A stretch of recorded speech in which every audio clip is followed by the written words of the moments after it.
오늘은 고린도 교회에 대해서 좀 말씀을 드려야 되겠어요. 고린도 교회는 사도 바울이 2차 전도 여행을 갔을 때 그곳에서 세운 교회이지요. 그리고 그곳에서 1년 6개월 동안 목회를 했던 그러한 교회였습니다. 이 교회는 하나님께서 정말 큰 은혜를 주셔서 그 교회에 있는 많은 사람들이 은사를 많이 받았어요. 그래서 은사가 많다 보니까 사람들이 나중에 어떤 생각을 하냐면 내 은사가 너의 은사보다 커, 내 은사가 더 좋은 거야 해서 사람들이 서로 자기 은사를 주장하다 보니까 이게 교회가 조금씩 분열되는 조짐이 보이기 시작했어요. 게다가 여기에 영지주의 이단이 교회에 침투하게 되었고, 또 뿐만 아니라 이 고린도라고 하는 이 도시 자체가 굉장히 타락한 도시거든요. 그러니까 세상의 물결이 교회 속으로 슬금슬금 들어오기 시작해요. 그러니까 교회 자체가 도덕적으로 타락하는 그러한 모습이 보이기 시작했다 그 말이에요. 그렇게 좋은 교회가. 그래서 사도 바울이 이건 안 되겠다 그 얘기를 듣고는 그곳에서 편지를 보냈죠. 그래서 고린도전서, 고린도후서, 또 뿐만 아니라 사람을 보내는데 아주 믿음직한 사람이 있는데 그 중에 한 사람이 바로 누구냐면 디도라고 하는 사람을 보내서 이 문제를 좀 가서 수습해다오 그렇게 했어요. 근데 디도가 그곳에 가서 보니까 이 사람들에게 잘못을 지적하고 우리가 이걸 고쳐야 된다라고 하는 얘기를 하니까 참 놀랍게도 고린도 교회의 성도들이 그 말을 그냥 다 받아들이는 거예요. 그러다 보니까 이 교회가 과거보다 더 좋은 교회가 되는 거죠. 그러니까 사도 바울이 그 모습을 보고 참 감사하다, 정말 이 교회 최고의 교회다라고 하는 자랑하는 마음이 생기게 되었다 하는 것이죠. 그래서 사도 바울이 고린도 교회를 보면서, 고린도 교회 성도들을 보면서 그 느꼈던 이러한 마음과 생각들, 이것은 어쩌면 오늘날 우리 가나안 교회를 보면서 하나님께서 느끼는 생각이 돼야 되고, 또 많은 사람들이 보는 그러한 눈이 돼야 되지 않겠느냐 하는 것을 다시 한번 확인해 보면서 과연 어떤 성도들이 우리가 성도다움을 갖고 있는 사람인가 하는 것을 보면서 우리가 은혜를 나누려고 합니다. 첫 번째로는요, 우리가 기쁨을 주는 그러한 사람이 진짜 성도라고 얘기를 할 수 있습니다. 오늘 본문 12절과 13절인데요 우리 한번 같이 읽겠습니다.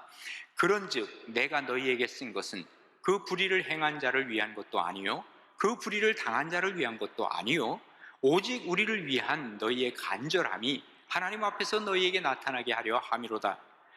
이로 말미암아 우리로 위로를 받았고 우리가 받은 위로 위에 디도의 기쁨으로 우리가 더욱 많이 기뻐함. 그의 마음이 너희 무리를 말미암아 안심함을 얻었음이라. 아멘. 자, 지금 오늘 여기 본문에 이렇게 얘기를 하죠. 내가 너희들에게 쓴 것은 어쩌면 그 불의를 행한 사람들을 지적해내고 싶어서 쓴 게 아니다. 또 불의를 당한 사람 편에서 내가 이것을 쓴 것도 아니다. 다시 말해서 내가 한쪽 편을 들기 위해서 이 편지를 쓴 것이 아니고 한쪽 편을 들기 위해서 내가 디도를 보낸 것이 아니다라고 하는 것이죠. 그러니까 사도 바울은 분명했습니다. 어떤 옳고 그른 것은 구별함으로 말미암아 편가름하려고 하는 것이 아니었다 그 말이에요. 이게 바로 지도자의 생각이 되어야 합니다.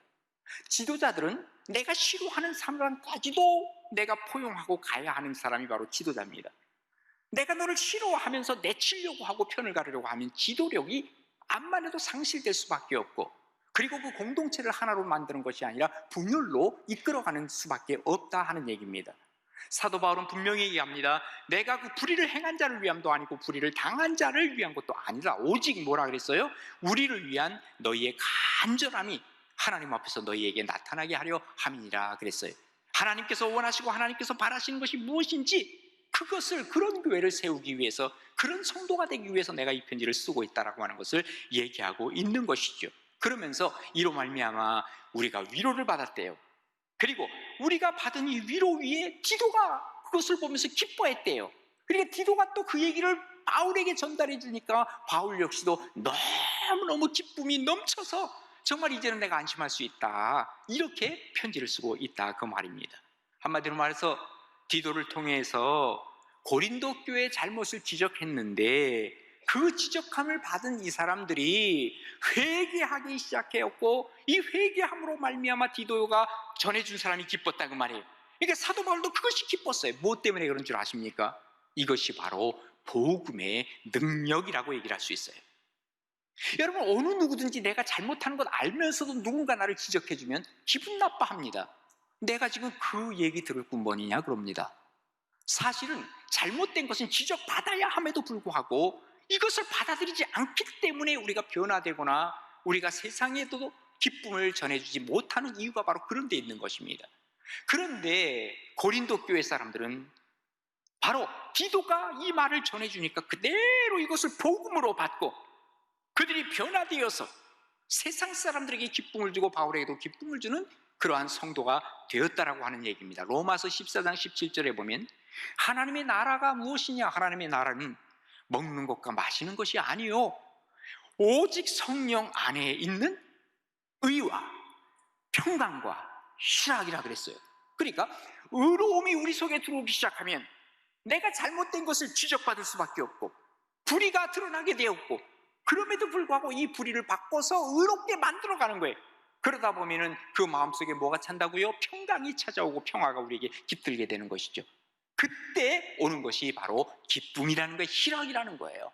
그래서 성도는 어떤 사람이어야 되느냐? 내 속에 기쁨이 있고 이 기쁨을 다른 사람들에게도 전달해 주는 사람이 바로 그리스도인이라고 하는 것을 오늘 본문을 통해서 우리에게 가르쳐주고 있는 것입니다. 이게 바로 복음이에요. 어떻게 보면 그리스도인들은 바로 이 최고의 기쁨인 복음을 갖고 있는 사람입니다. 그래서 예수님께서 이 땅에 오실 때 천사들이 뭐라고 얘기를 하냐면 온 백성에게 미칠 큰 기쁨의 좋은 소식을 너희에게 전하노라 그랬어요. 온 인류가 받을 수 있는 큰 기쁨의 좋은 소식. 그러니까 이 복음이 우리 속에 들어와 있고 복음이 내 마음속에 자리 잡고 있으면 뭐가 생긴다는 겁니까? 기쁨이 생겨날 수밖에 없다라고 하는 것을 얘기해주고 있는 것입니다. 그래서 우리가 다른 사람의 기쁨이 되기 위해서는 먼저 내 자신이 기쁨이 차고 넘쳐야만 합니다. 그래야 내가 다른 사람들에게 기쁨을 나눠줄 수 있지 않습니까? 내 속에 하나님의 복음과 예수 그리스도가 충만할 때 우리는 이것을 다른 사람에게 나눠줌으로 말미암아 기쁨을 주는 사람이 된다는 거예요. 우리가 살다 보면요 우울할 때가 있죠. 어떤 때 막 스트레스를 받죠. 이때 여러분은 어떻게 하십니까? 그때에도 복음을 생각하고 복음의 중심 되시는 예수 그리스도를 생각할 수 있다고 하면 그때부터 나도 모르는 사이에 그야말로 샘솟는 이 기쁨이 내 속에서 나오기 시작하는 것을 우리는 경험하는 것이 바로 그리스도인이라 그 말이죠.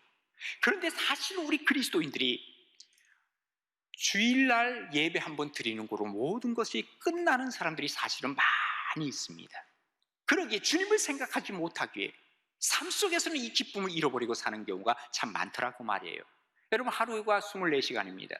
일주일이면 168시간입니다. 168시간 중에서 그저 1시간 예배 드리는 것으로 나는 그저 하나님의 자녀가 되었다라고 하면 착각입니다. 그러면 삶 속에서 167시간을 세상의 어떤 즐거움 속에서 살아가고 있다고 하는 반증일지도 모릅니다. 사도 바울이 얘기를 합니다.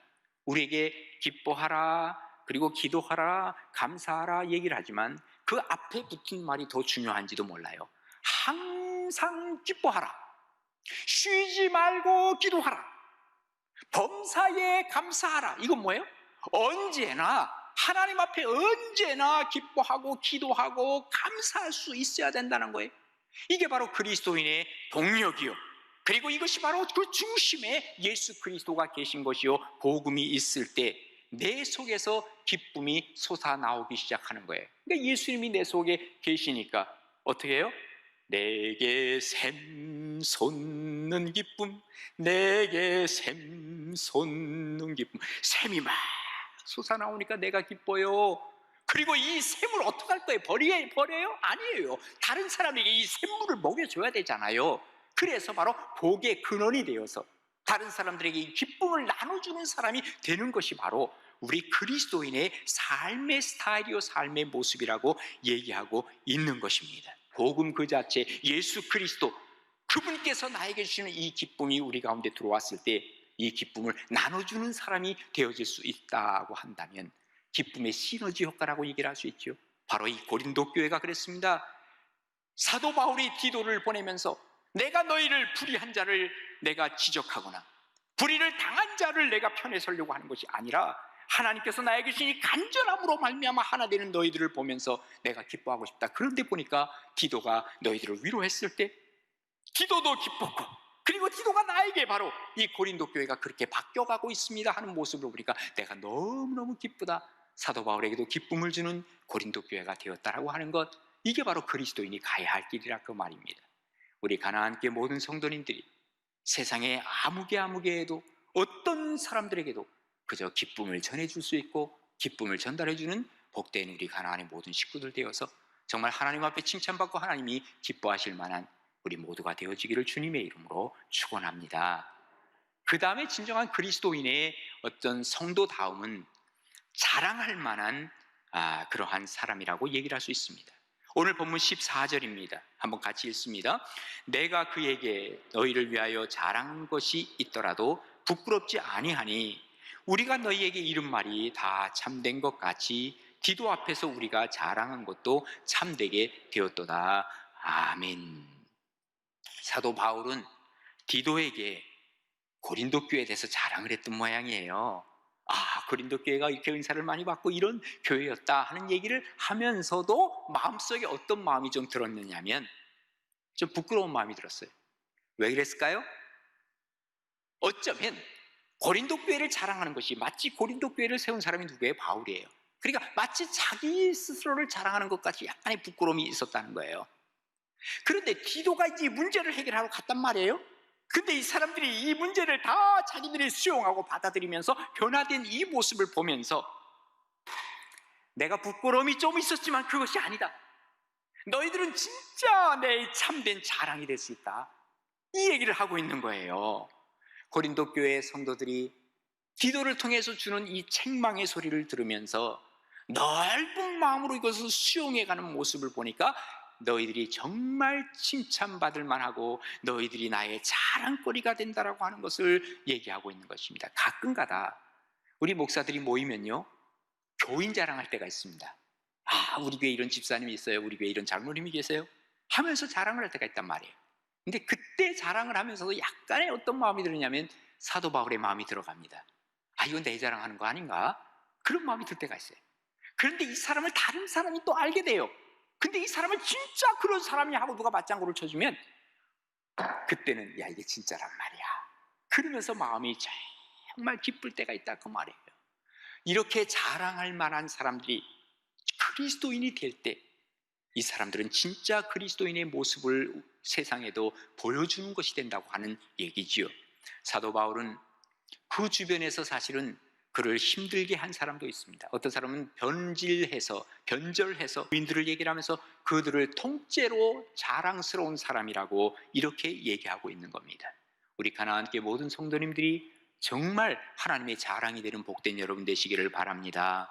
신앙생활을 처음 할 때는요, 많은 사람들이 그야말로 칭찬 받을 만한 사람들이 많습니다. 그런데 이것이 얼만큼 지속이 되느냐 하는 게 중요한 거예요. 중간에 뭔가 변질돼 가는 사람들이 많다 그 말이에요. 근데 왜 변질될까요? 뭔가 본질을 잃어버리면 그렇게 돼요. 비본질적인 것을 크게 그냥 떠버리고 이것 때문에 내가 문제가 있다 뭐 하다 보면 그 사람은 그야말로 중간에 변절될 수밖에 없어요. 비본질적인 것 내려놓고 본질적인 것에 우리가 계속해서 간직하고 나아갈 때 그 사람은 끝까지 가는 자랑거리가 된다 그 말입니다. 자랑이라고 하는 것은 어쩌면 우리의 가치관이라고 얘기를 할 수 있습니다. 내가 돈에 대해서 자랑하는 사람들은 어쩌면 돈이 나의 최고의 가치관입니다. 그 얘기하는 거예요. 내 자식에 대해서 자랑하는 사람은 내 자식이 나의 최고의 가치관입니다. 마치 자기의 우상과도 같이 생각되는 사람이 있더라 그 말이에요. 우리가 무엇을 자랑하고 있느냐 하는 것이죠. 성경은 얘기합니다. 요한일서 2장 16절에 보면 이는 세상에 있는 모든 것이 다 뭐라 그래요? 육신의 정욕과 안목의 정욕과 이생의 자랑이니 다 아버지께로 온 것이 아니요 어디서부터 왔어요? 세상으로부터 온 것이라 그랬어요. 우리 그리스도인의 자랑은 뭐가 돼야 될까요? 바로 예수 그리스도로부터 내가 그 안에 있을 때 내가 자랑거리가 생기기 시작하는 거예요. 바로 그겁니다. 하나님 중심의 가치관으로 내가 살아갈 때 세상적인 자랑할 것들이 나에게 생겨날 때가 있어요. 그러면 그것이 오히려 자랑이 아니고 그 본질적인 예수 그리스도를 자랑하게 되고요. 그리고 이 외의 것들, 세상의 것들을 주신 하나님께는 감사하게 되고, 그리고 세상의 것들에 대해서 내가 어떻게 쓸 것인가 오히려 그것을 생각하게 되겠지요. 이때 바로 우리의 자랑은 바로 궁극적으로 예수 그리스도가 되는 것입니다. 우리 예수 믿는다고 하는 것은요, 분명한 차이가 있어야 돼요. before와 after, 이전과 이후가 분명한 차이가 있어야 우리가 진정한 그리스도인이라고 얘기할 수 있다 그 말이에요. 그전에는 우리가 어쩌면 수치스러운 모습이 있었을지 몰라. 그런데 이제는 누가 보더라도 자랑스러운 모습을 갖고 있는 사람이 그리스도인이라고 한다면 우리의 before와 after는 어떻게 차이가 있느냐 그 말이에요. 교회와 성도들은요, 그야말로 하나님 앞에서 하나님이 가슴이 뭉클할 만큼 감동 있는 인생을 살아가야 되는 것 아닙니까? 그래서 우리 주님이 내가 너를 볼 때 정말 자랑스럽다라는 이러한 얘기를 듣는다면 우리의 인생은 제대로 사는 것일 것입니다. 선한 사마리아 비유를 아시죠? 예수님 당시에 이런 얘기가 많이 떠돌고 있었다 그래요. 그러니까 이 비유를 예수님이 얘기할 때 많은 사람들이 내가 듣던 얘기인데, 그렇게 해서 이 얘기가 이제 종합이 되어서 주님께서 말씀하신 거예요. 어느 날 그 사람이 예루살렘에서 여리고로 내려갈 때 아닙니까? 강도를 만났어요. 근데 사람이 지나가는데 거기 보니까 제사장도 지나가, 레위인도 지나가. 근데 모른 척하고 지나간 거예요. 근데 사마리아 사람은 누굽니까? 레위 사람들이 제일 싫어하는 사람입니다. 근데 이 사람이 와서 다 치료해주고 자기 돈 들여서 다 해주는 거예요. 어떻게 이런 얘기를 주님께서 하실 수 있었을까? 이런 얘기를 통해서 주님께서는 먼저 감동을 받으신 거예요. 이 사람이 자랑스러운 거예요. 그러니까 이것을 비유로 주님께서 우리에게 말씀해 주신 것 아니겠습니까? 바로 그것입니다. 무엇을 자랑하며 살 것인가? 또 우리가 무엇이 과연 나를 자랑거리로 만들 것인가? 그것이 바로 하나님 앞에서의 진정한 자랑이 될 수도 있고 아닐 수도 있다 그 말이에요. 과연 여러분의 자랑은 무엇입니까? 아니면 다른 사람들이 나를 정말 그리스도인 다움을 보면서 자랑스러워 하십니까? 아니, 우리 하나님께서 과연 나를 자랑스러워 하실지, 내 신앙을 보고 자랑스러워 하실지, 정말 하나님 앞에서 자랑스러워가는 복된 그러한 그리스도인, 그러한 우리의 진정한 그리스도인 다움을 잃어버리지 않고 살아가는 복된 그리스도인이 바로 여러분과 저희 모두가 되기를 주님의 이름으로 축원합니다. 마지막으로 우리가 정말 하나님 앞에서 그리스도인으로 산다고 하는 것은 신뢰할 만한 사람으로 살아가는 것입니다. 오늘 본문 15절과 16절입니다. 우리 한번 같이 읽습니다. 그가 너희 모든 사람들이 두려움과 떨므로 자기를 영접하여 순종한 것을 생각하고 너희를 향하여 그의 심정이 더욱 깊었으니 내가 범사에 너희를 신뢰하게 된 것을 기뻐하노라. 아멘. 지금요, 고린도 교회 성도들이 디도가 왔다라고 하는 얘기를 듣고 여기 디도를 아주 환영하고 좋아했을까요? 아니면 뭔가 좀 껄끄러웠을까요? 아마도 후자일 가능성이 많이 있어요. 물론 와서 환영할 만한 사람도 있었을지 몰라요. 그런데 지금 디도가 여기 왜 오는 겁니까?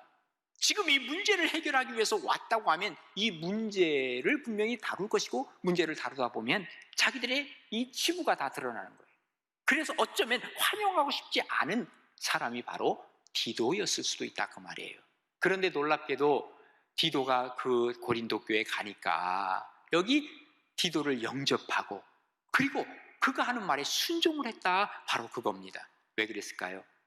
사도 바울을 신뢰했기 때문에 지금 디도도 신뢰하고 있는 거예요. 그러다 보니까 결국 어떻게 돼요? 이 교회, 고린도 교회가 신뢰받는 교회가 됐다라고 하는 것을 우리에게 보여주고 있는 것이죠.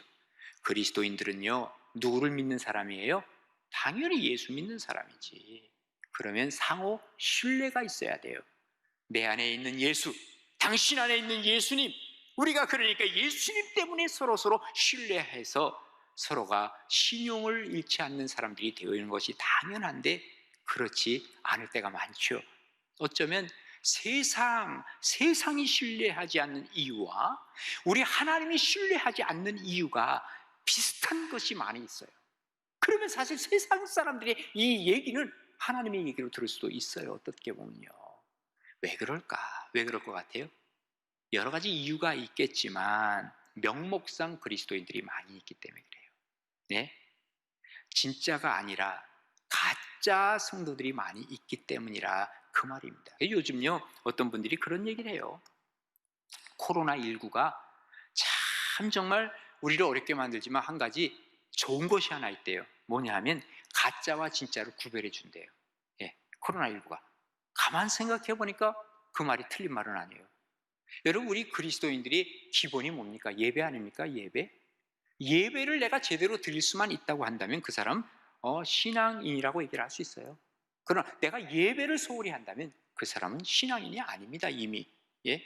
우리가 처음 코로나가 나왔을 때 2월 달에 보면요, 우리가 다 온라인으로 예배 드릴 때 그때는 정신 차려서 예배 드렸습니다. 예? 집에서. 그러나 세월이 점점 지나면서 사람들이 깨닫는 게 있어요. 아, 집에서 내가 아무리 열심히 하려고 해도 이게 잘 안 되는구나, 이걸 깨닫는 거예요. 그래서 다시 이제 모이기 시작했고 모여서 예배 드리는 거예요. 오해하지 마세요. 집에서 지금도 내가 집에서 예배 드리는데 이 교회에서 예배 드리는 것보다 훨씬 더 영과 진리로 내가 예배 드린다, 그런 분을 하는 얘기 아니에요. 어떤 분은 교회 나오기도 해요. 나와서 예배 드리지만 생각은 다 딴 데가 있는데 예? 근데 여기서 제대로 예배 안 되는데 그 사람은 오히려 교회 나왔다 하더라도 제대로 예배 드리는 게 아니에요. 그런데 교회들마다 들리는 얘기가 있어요. 예배가 진지해졌다는 거예요. 과거보다. 그리고 정말 예배 드릴 만한 사람들이 나와서 예배 드린다는 거예요. 진실된 예배가 살아있어야 우리가 진짜 세상에서도 신뢰받는 그리스도인 되지 않을까 하는 생각이 있다, 그 말이에요. 우리 어릴 때는요, 믿는 사람이 많지 않아도 믿는다 그러면 존경받았어요. 그리고 신뢰했어요. 근데 점점 그렇지 않다는 거예요. 요즘은 어찌 교회가 하면 마치 불신 집단처럼 느끼는 사람들도 종종 있나 봐요. 마치 토마스 그레샴이 악화가 양화를 구축한다는 말이 있잖아요. 가짜 신앙인들이 진짜 신앙인들까지도 잠식해가면서 이 사람들이 진짜인 것처럼 보여지기 때문에 우리가 신뢰를 잃어버리는 경우도 있다, 그 말이에요. 그러니까 이제는 어쩌면 코로나19를 통해서 진짜들이 좀 모여라, 진짜들이 모여라, 그래서 신뢰를 회복하자, 이런 생각이 들 때가 종종 있다 하는 얘기입니다. 신뢰를 쌓는 작업이 이제는 시작돼야 됩니다.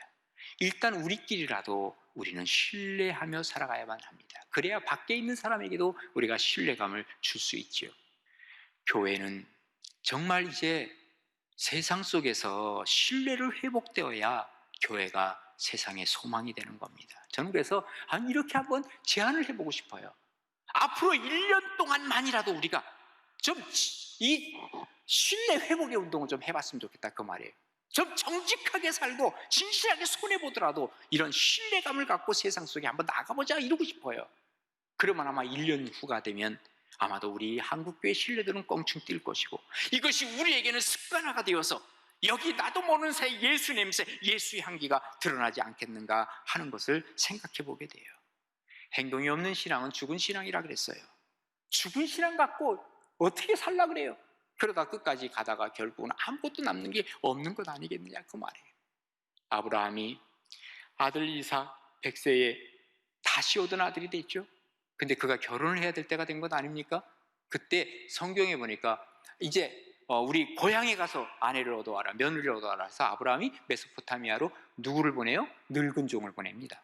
근데 늙은 종을 보낼 때, 야, 너 말이야, 내 며느리를 고를 때 뭐 생긴 건 이렇게 생겨야 되고, 뭐 학벌은 이래야 되고, 키는 얼마야 되고, 이런 얘기 아무 얘기도 했어요? 안 했죠. 또 늙은 종도 물어보지도 않아. 뭘 얘기를 합니까? 두 사람 사이에 신뢰감이 있어요. 이신전심. 예? 그래서 신뢰감이 쌓이는 거예요. 좀 이런 관계 속에서 우리가 좀 살아가야 되지 않느냐. 이 신뢰는 쌓아간다 그래요. 신뢰를 쌓는다 그래요. 하루아침에 안 된다, 그 말이죠. 지속적으로 행동으로 쌓아가는 거예요. 자, 그리스도인들, 여기 고린도 교인을 통해서 우리에게 보여주는 이 모습은 뭐냐? 기쁨을 주는 사람이라 그랬어요. 또 자랑할 만한 사람이라 그랬어요. 신뢰받을 만한 사람이라 그랬어요. 바로 이러한 사람들이 고린도 교인으로 끝나지 말고 우리 가나안 교회 성도들이 되어서 하나님 앞에 칭찬받고 하나님이 기뻐하실 만한 우리 모두가 되기를 주님의 이름으로 축원합니다.